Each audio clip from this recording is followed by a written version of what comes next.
નમસ્કાર ખેડૂત મિત્રો, હું છું કલ્પેશ તાવિયા અને તમે જોઈ રહ્યા છો ખેડૂત કૃષિ મૂલ યુટ્યુબ ચેનલ ઉપર ખેતીની વાતો. મિત્રો, આજના આ વિડીયોની અંદર આપણે આજ ખેતી માહિતીની અંદર આપણે વાત કરવી છે કે હવે પછીના સમયગાળાની અંદર જે ખેડૂત મિત્રો ઘઉંના પાકનું વાવેતર કરવાના છે, તો એ ઘઉંના પાકની અંદર કેવી વેરાયટીનું વાવેતર કરવું જોઈએ કે જેનાથી આપણે સારામાં સારું ઉત્પાદન લઈ શકીએ.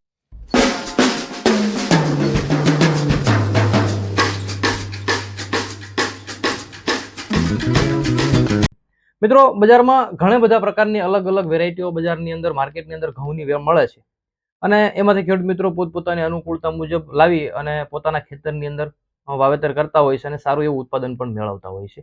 પરંતુ મિત્રો, આજે આપણે કેટલીક એવી ઘઉંની વેરાયટી વિશે વાત કરવી છે કે જે માર્કેટની અંદર નવી છે અને ઘણી કેટલીક વેરાયટી એવી છે કે માર્કેટની અંદર જૂની છે, તેની ખાસિયતો વિશે, કયા ઘઉંનું આપણે વાવેતર કરીએ તો એની અંદર આપણને સારું ઉત્પાદન મળશે, કે જે ઘઉંનું વાવેતર કર્યું છે એની રોગ પ્રતિકારક શક્તિ કેવી છે, એ જે ઘઉંનું વાવેતર કર્યું છે એના ગુણધર્મો કેવા છે, જેવી 4 થી 5 વેરાયટી વિશે મિત્રો આ વિડીયોની અંદર આપણે ઘઉંના પાકની વાવેતરની વાત કરવાના છીએ.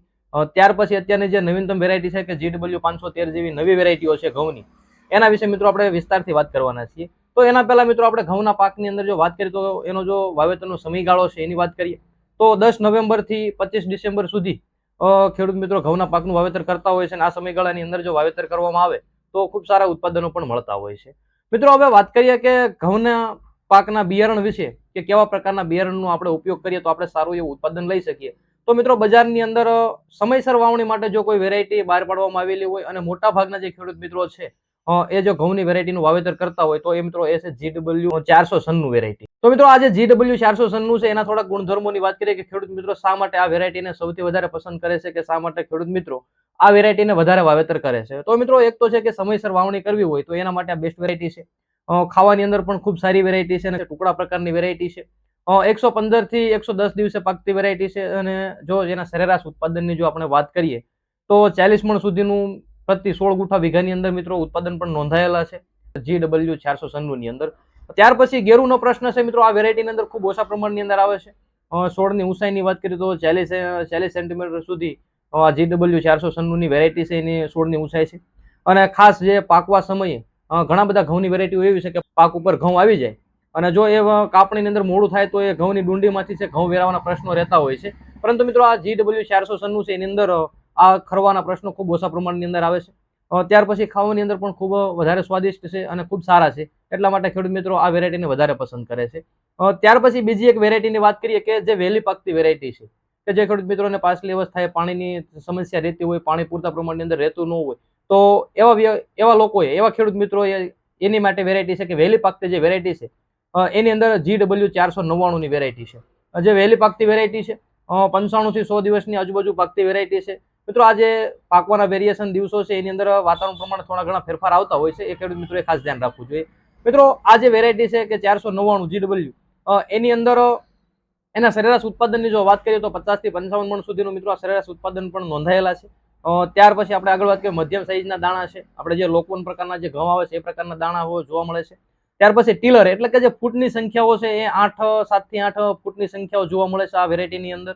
અને ગેરુ અને જે ડુંડી સુકાવાનો પ્રશ્ન છે મિત્રો આ વેરાયટીની અંદર ખૂબ ઓછો જોવા મળે છે. એટલે જો જે ખેડૂત મિત્રોને પાછળની અવસ્થાની અંદર પાક સમયે જો પિયત પૂરતા પ્રમાણની અંદર પાણીની વ્યવસ્થા નથી રહેતી તો એવા લોકો માટે GW499 વહેલી પાકતી વેરાયટી છે, ખૂબ સારી છે, સારા ઉત્પાદનો પણ આપે છે અને ઘણા બધા ખેડૂત મિત્રો આ વેરાયટીનો ઉપયોગ પણ કરે છે. મિત્રો, આગળ એક બીજી વેરાયટીની વાત કરીએ કે જે નવીનતમ વેરાયટી છે એટલે કે GW513 અને ઘણા બધા ખેડૂત મિત્રો ગયા વર્ષે આ વેરાયટીનું વાવેતર કરેલું. મિત્રો, GW513 જે વેરાયટી છે એના વિશે થોડીક વાત કરીએ તો મિત્રો આ જે વેરાયટી છે 2021 ની અંદર સંશોધન કરવામાં આવેલું છે આપણું ગૌ સંશોધન કેન્દ્ર વિજાપુર છે ત્યાંથી.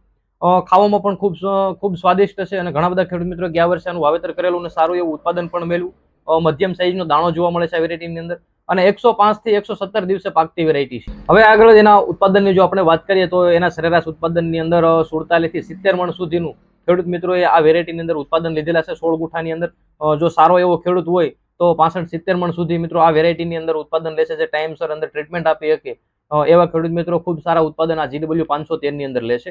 અને પાકવા સમયે જે મિત્રો આપણે આગળ વાત કરીએ પ્રમાણે જે દાણા ખરવાનો પ્રશ્ન છે એ આની અંદર ખૂબ ઓછા પ્રમાણની અંદર આવે છે. છોડની હાઈટની વાત કરીએ તો 2.5 થી 3 ફૂટ જેટલી ઊંચાઈનો છોડ થાય છે અને પાકવા સમયે ઘણા બધા વેરાયટી હોય છે એ ઢળી પડવાના પ્રશ્નો આવતા હોય છે, તો આની અંદર પણ ઢળી પડવાના પ્રશ્નો ખૂબ ઓછા પ્રમાણની અંદર આવે છે. હવે વાત કરીએ કે એના બીજ દરની અંદર, તો તો આપણે 16 ગુઠાના વીઘાની અંદર 20 કિલો બીજ દર રાખવામાં આવે તો સારું એવું ઉત્પાદન આ વેરાયટીની અંદર આપણે મેળવી શકીએ છીએ. ત્યાર પછી આપણે એના જો ટીલરની વાત કરીએ, ટીલર એટલે કે જે ફૂટ જે આવે છે એ ફૂટની જો વાત કરીએ તો 7 થી 11 સુધીની આ વેરાયટીની અંદર ફૂટ જોવા મળે છે. અને ગેરુ સામે અત્યંત સહનશીલ જાત છે, એટલે ગેરુનો જે રોગ છે મિત્રો આ વેરાયટીની અંદર આવતો નથી. અને ખાવાની અંદર પણ ખૂબ જ સ્વાદિષ્ટ છે. ઘણા બધા ખેડૂત મિત્રોએ ગયા વર્ષે આનું વાવેતર કરેલું અને સારું એવું ઉત્પાદન પણ મેળવેલું. એટલે જો તમારે નવીનતમ વેરાયટીનું વાવેતર કરવું હોય તો GW 513 છે, વાવેતર કરવા જેવી વેરાયટી છે. અને ઘણા બધા ખેડૂત મિત્રો આનું વાવેતર ગયા વર્ષે કરેલું. અને જો તમે પણ ઘઉંના પાકનું વાવેતર કરવાના હો તો મિત્રો આ GW 513 ઘઉં છે, વાવેતર કરજો. ખૂબ સારા એવા ઉત્પાદન મળે છે અને ખાવામાં પણ ખૂબ મીઠી છે. ત્યાર પછી આગળ એક બીજી વેરાયટીની વાત કરીએ કે સાગર લક્ષ્મી સીડનું સાગર M601 નામની જે વેરાયટી આવે છે એ પણ ખૂબ સારી વેરાયટી છે. લાંબી ડુંડીની વેરાયટી છે, ખાવામાં પણ ખૂબ સારી વેરાયટી છે. અને ફૂટની સંખ્યાઓ પણ આ વેરાયટીની અંદર વધારે જોવા મળે છે. અને આ વેરાયટી પણ છે વધુ ઉત્પાદન આપવાની ક્ષમતા ધરાવે છે.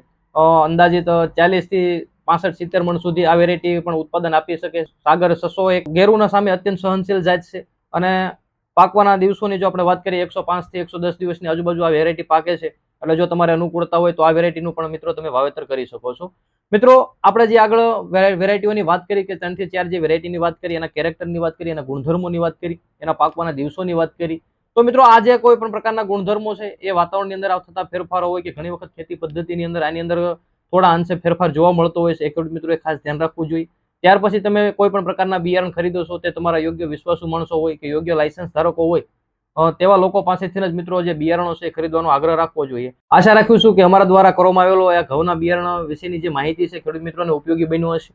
મિત્રો તમે પણ ઘઉંના પાકનું વાવેતર કરવાના હો તો આ પ્રકારનું વાવેતર કરી શકો છો. આપણે આગળ જે વેરાયટીઓ બતાવી વેરાયટીનું વાવેતર કરી શકો છો. આના સિવાય પણ માર્કેટની અંદર ઘણી બધી અલગ અલગ કંપનીઓની વેરાયટીઓ મળે છે.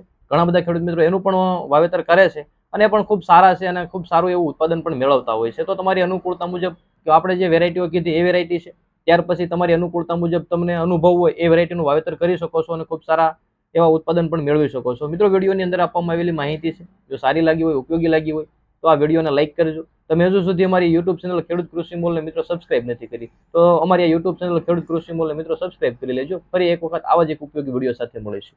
ધન્યવાદ.